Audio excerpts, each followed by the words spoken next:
Hello, everybody, and thank you for tuning in to the Liberty Report. My name is Daniel McAdams. I'll be your host today. Dr. Paul is traveling. I have with me a good friend and old friend from Capitol Hill days who's joining me today to discuss the final report on the shoot-down of the Malaysian Airlines flight MH-17, and that is Ray McGovern. Ray has had a very rich 27-year career as a CIA analyst, starting in the Kennedy administration. So what a rich source of information he is. He's a co-founder of Veteran Intelligence Professionals for Peace. He's a peace activist. He also joined Dr. Paul several times on the Hill at different briefings that we gave for members of Congress and for staff. Ray, thank you so much for joining us. Most welcome, Daniel. Well, let's take a look at what happened a little over a year ago over eastern Ukraine. Malaysian Airlines flight MH17 from Amsterdam to Kuala Lumpur was shot down on July 17th. Tragically, 298 people on board were all killed. The flight was flying over a war zone in Ukraine. That war zone came about, as we remember, because of a US-backed coup in Kiev in February that overthrew the elected government. The people in the eastern Ukraine, in the Donbass region, were not going to go along with the US-backed government, and they decided they wanted to break away. So it was a war zone. Almost immediately after the shoot down of the plane, however, the US seemed to know what had happened. They immediately started pointing the finger at Russia for shooting down the plane. It was just days later that John Kerry said, quote, "There is an enormous amount of evidence that Russia was involved in the shoot down." Pressed for more details, the State Department spokesman said, "We have a lot of social media and videos that we've seen that proves Russian involvement." Ray, how do you assess this initial finger pointing and offering social media as evidence? Well, as an intelligence officer and as a citizen who knows how many billions of dollars we expend each year on very sophisticated satellite and other collection mechanisms, it boggles the mind that all John Kerry could adduce was social media, which he described as an extremely useful tool. Now, yeah, okay, tool for what? For information or disinformation? And I'm afraid that the campaign to blacken Russia and, of course, Putin took precedence over the truth and witnessed the fact that John Kerry got up on all the TV Sunday shows and said it was Putin, it was the Russians, it was the Russians, it was Putin, the pro-Russians and all that business, and adducing just social media. Now, he did say one other thing, Daniel, and this is something that has escaped attention. I have it here, I want to read it because I want to get the quote exactly right. On NBC with David Gregory, this is what John Kerry said, and I quote, "We picked up the imagery of this launch. We know the trajectory. We know where it came from.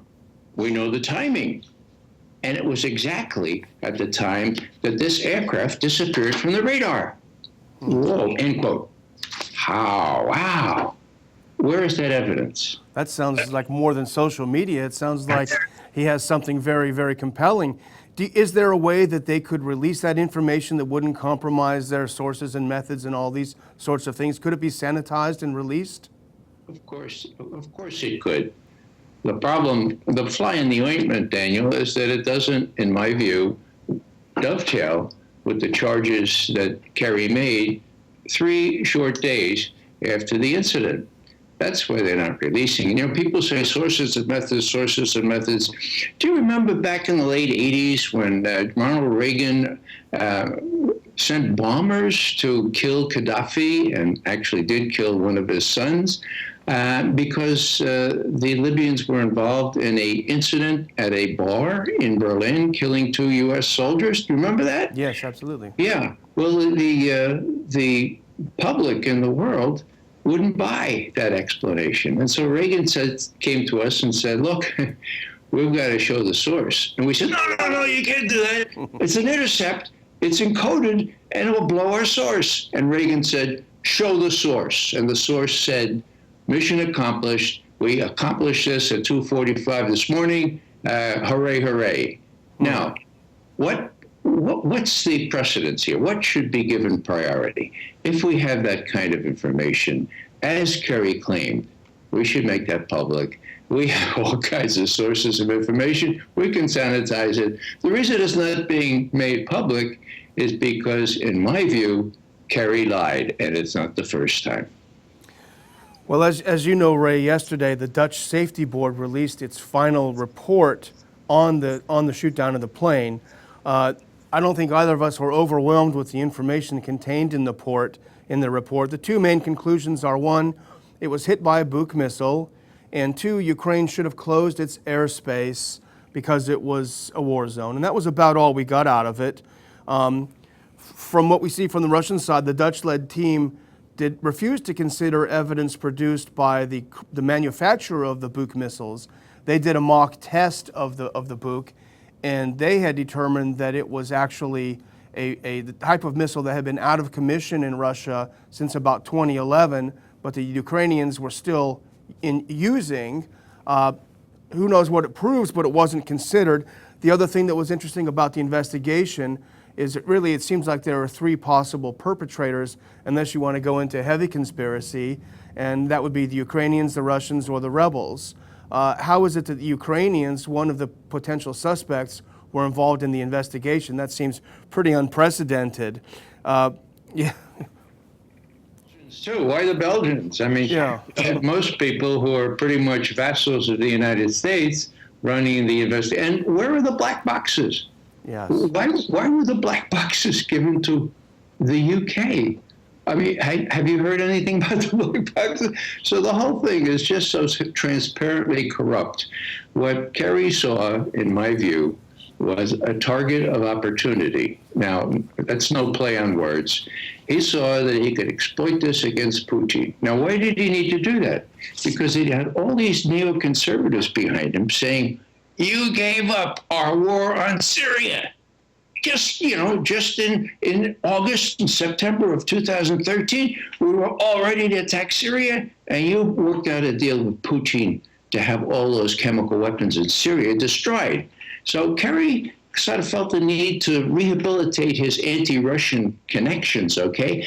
And it's exactly the same motivation that led George Shultz under Ronald Reagan in 1983 to accuse the Russians of deliberately downing KAL-007, which had, I think, 269 passengers on it, deliberately knowing in advance that it was a civilian aircraft. That was a lie.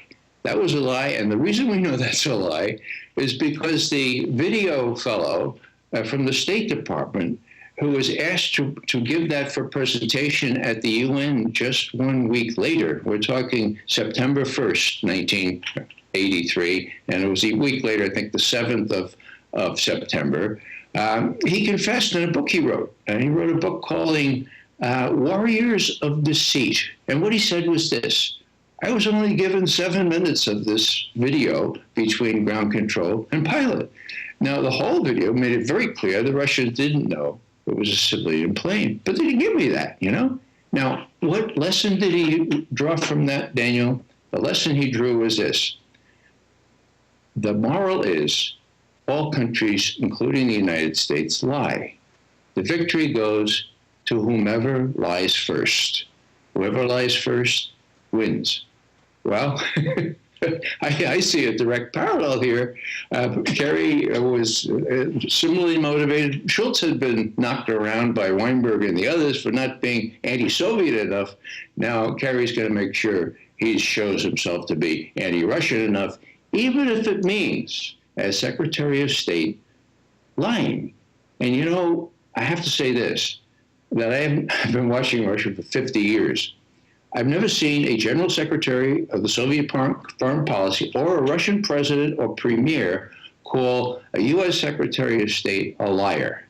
But Putin did so in Petersburg on the very day that Obama arrived for a summit. What Putin said was Kerry's words about the moderates in Syria and the chemical attacks which he attributed to Bashar al-Assad, they were wrong.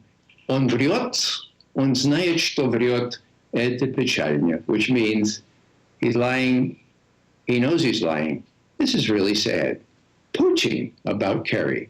Now, you know, these things are all fair in love and war, as some people like to put it, but they're not when lives are at stake. And when people like John McCain is unleashed to say, well, you know, really ought to risk war for Russia. Why? Well, because it just seems like a good idea to me. Yeah, and it seems as if, for example, when Kerry spoke on the Ghouta attack, as you pointed out last year, or in 2013, and also about the shoot-down last year, it sort of set the stage for the lapdog mainstream media in the U.S. to sort of fall into line. And this continues to this day. You know, right when the Dutch report came out, I was looking at how the reaction was in the mainstream media, and you have CNN, which reported the report found the plane was shot down over Ukrainian territory controlled by pro-Russia separatists. Fox News, not to be outdone, said the crash was downed by a Russian missile. Both of those are sort of technically, in a way, true, but distorted in such a way to tell the tale that they wanted to. Seems like the propaganda continues, Ray. Well, that's true, and you're adducing both examples of Kerry, both with respect to the charges that it was Bashar al-Assad that mounted those chemical attacks on August 21, 2013, and the visceral rising to the occasion for that target of opportunity, literally, on MH-17. You know, that betrays a kind of, it betrays a kind of a loose and fast, or fast and loose attitude toward the intelligence. Now, to its credit, my former colleagues refused to go along with both of those charges. How do we know that? Because in the past, the genre that would be brought forward would be an intelligence assessment, obviously, okay? Guess what? Kerry could not get my colleagues to sign on to an intelligence assessment either after the chemical attacks in Syria or after MH17 was down. Why? Because they didn't believe it. So what did he do? He had to adduce a new genre, a whole new genre of report, a government assessment. What does that mean? Government assessment is prepared in the White House and State Department by a bunch of political hacks. And by making it a government assessment, you lessen the likelihood that one of my former colleagues who's honest would go to WikiLeaks and say, this is a crock. This is not an intelligence assessment. It's something else. It's a propaganda tool. Really wouldn't know the difference, and thanks to you and your colleagues for letting us know that there is a huge difference. We're going to have to go in a second, Ray, but I want to ask you one final thing. You mentioned McCain, our favorite neoconservative. Well, he did a piece yesterday in CNN where he said we really need to confront Putin. One of his suggestions, he had two suggestions, I'm sure you'll like both of them. One is we need to sign on to the Petraeus strategy, which is to align ourselves with Al-Qaeda. He didn't say it, but that's what Petraeus said. But the second one I was going to ask you, including we need to help the Ukrainians be able to kill more Russians. And you know, Ray, you've been involved in the thick of things in some of the worst times. You mentioned KAL 007. I remember that. It was very tense. You were an insider in some of the worst times between the U.S. and Soviet Union in relations. How would you assess our current state based on some of what you've seen? Are we worse now? Is there more danger, less danger? More danger because of the neocons. Now, some of the presidents I served, including George H.W. Bush, called the neocons the crazies. His word, okay? He kept them at middle levels of our government.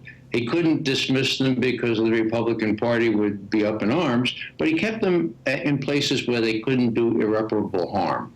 Now, they're all over the place. Now, I will say this for Obama. He's shown himself a little bit reluctant to simply salute to the neocons, witness what he did with respect to Iran. So I think that behind the scenes, Obama and Putin, despite all the harsh rhetoric, know that they can have an opportunity here if they seize it to cooperate on places like Syria, despite the McCains of this world. We'll have to leave it at there, Ray. Thank you so much for joining us and giving your broad, vast experience and helping us understand these issues. I hope we can have you back sometime soon, Ray. Thanks, Daniel. I'd like to thank everybody else for joining the Ron Paul Liberty Report today. Please come back and see us soon.